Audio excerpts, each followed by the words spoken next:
Bonjour, une correction de problème dans votre livre, c'est le numéro 37, page 122.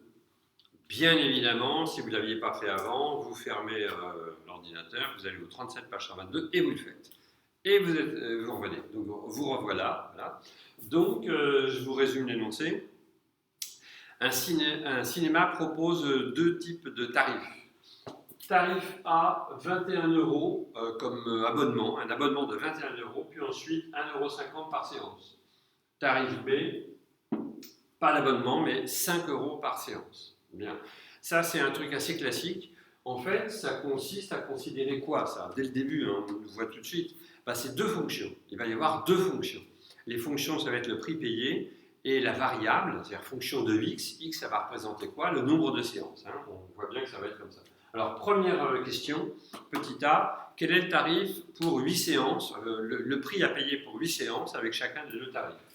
Donc, on va dire, pour le tarif A, pour TA, virgule, on a deux points, donc 21 plus 8 fois 1,5 égale 21 plus 12 égale 33. Voilà. Ensuite, pour le tarif B, on a deux points, 8 fois 5 égale 40. Enfin, voilà. Vous mettez ça sur votre copie, brevet, 20 sur 20, il n'y a pas de problème, il y a tout ce qu'il faut. Alors après, jusque-là, après quand même, il faut faire une phrase-réponse. Alors selon la question, je ne sais plus très bien la question, mais a priori, je ne vais pas regarder, c'est pas grave. Donc quel est le tarif pour 8 séances? Donc pour le tarif A, c'est 33 €, pour le tarif B, c'est 40 €. Fin éventuellement une petite conclusion, comme quoi le tarif A est meilleur marché que le tarif B. Deuxième question.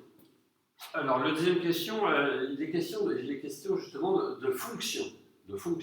Alors, ici, les fonctions, donc, il faut toujours se demander en fonction de quoi. Donc, quelle est la variable, en fait? La variable ici, c'est bien sûr le nombre de séances.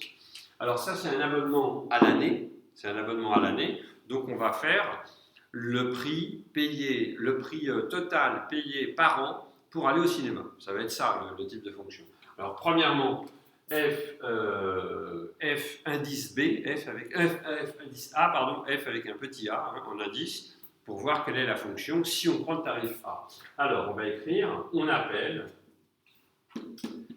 F A, comme ça, F avec un petit a en bas, F A, le prix payé, le prix annuel payé pour, il y a deux années, le prix annuel payé avec le tarif A. Avec le tarif A. Soit X le nombre de séances. Virgule, on a deux points.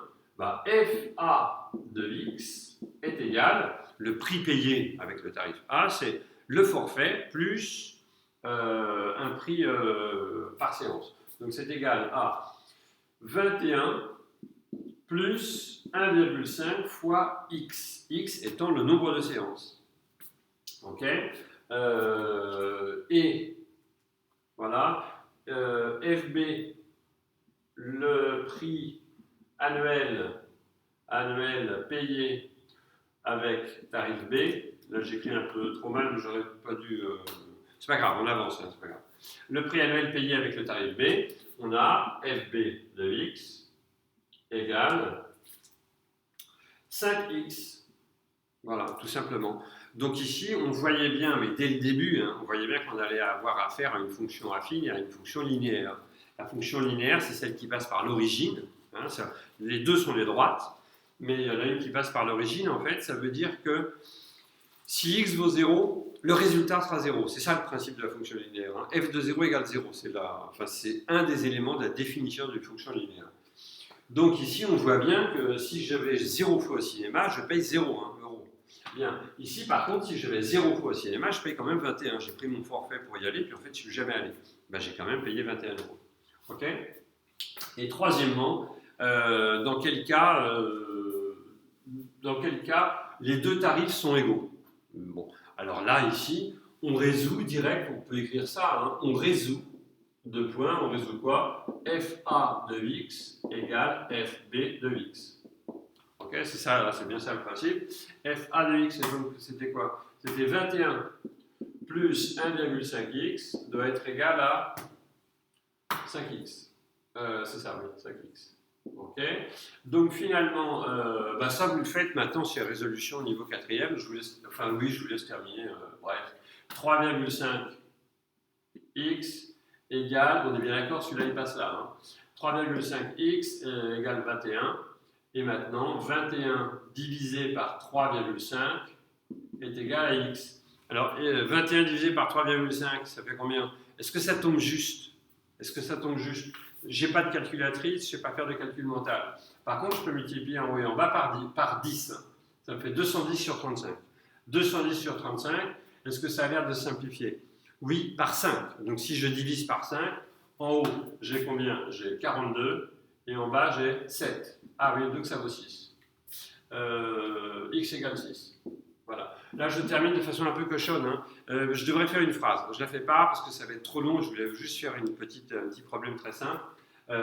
La phrase, par contre, qu'il faut dire une fois qu'on a trouvé 6, c'est pour 6 séances, les tarifs A et B sont égaux. Il faut faire une phrase là, hein, parce qu'on vous le demande vraiment. Hein. Ici, on vous dit pour quel nombre de séances les deux tarifs sont égaux? Réponse, pour 6 séances, les deux tarifs sont égaux. Ok, ça va? On peut ajouter d'ailleurs combien on va payer. Hein. Ouais. On va payer combien? 6 fois 5, 30. Hein. Ici, ça va faire 30. Ou alors 21 plus 6 fois 1,5, 21 plus 9, ça fait 30. Oui, les deux tarifs sont bien égaux. Voilà, et continuez à bien travailler.